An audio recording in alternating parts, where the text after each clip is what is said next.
sacred religious artifacts have been returned to Ethiopia. This is not the first time that the British Museum is returning artifacts to Ethiopia, but this specifically is a religious artifact. It's called tabot, and it belongs to the Orthodox Christian Church. It is regarded as holy, and it is so holy that it cannot be seen or touched by anyone who is not a member of the clergy. They cannot be photographed and are only shown to the faithful wrapped and covered with cloth. So the tabot is a very important religious item for the Orthodox Christian Church in Ethiopia. And as stated earlier, not everyone is allowed to touch it or take a photo of it because it's that sacred. But unfortunately, in 1868, it was looted from Ethiopia by the British, and it was there till last year when someone discovered that it was being sold to an entity. And this lecturer, his name is Dr. Jacopo. When he realized that they're trying to sell it, he intercepted and he actually saved it. Now it's coming back to Ethiopia, and the Ethiopian Orthodox Church is happy about this. Last year, a lot of artifacts were returned to Ethiopia that were stolen 150 years ago by British troops. Ethiopia has hailed the return of precious artifacts looted by British soldiers more than 150 years ago after a long campaign for their restitution.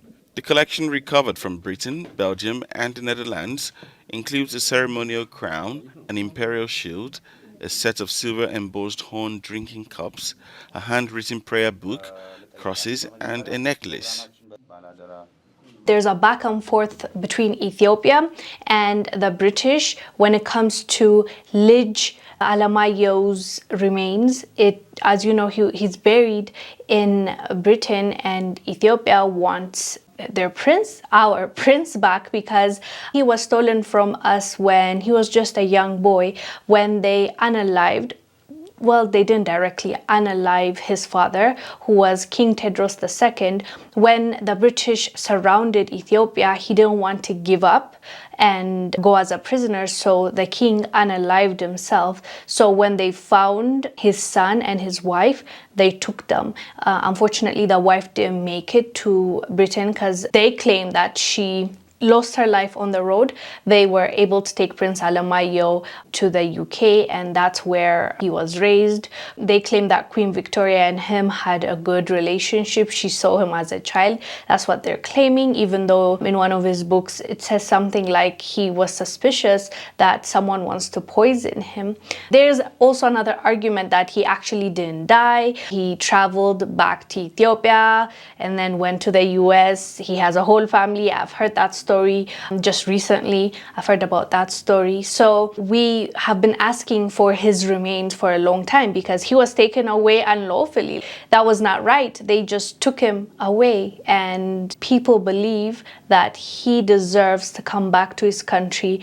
Even though he didn't make it back alive, he could actually have his proper burial in his home country. But they are refusing. Until today, there's a back and forth between the royal family and Ethiopia. So we shall see if they're gonna decide finally to send it back. Although they sent back his father's hair.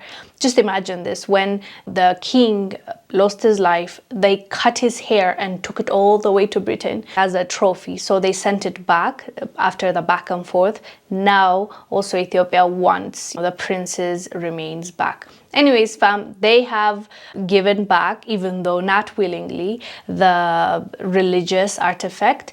We shall see if they're gonna return the other looted artifacts that are currently in their museums. Let us know down below what your thoughts are about this. I am Wongel Zelalem. I'll see you on the next one. Bye.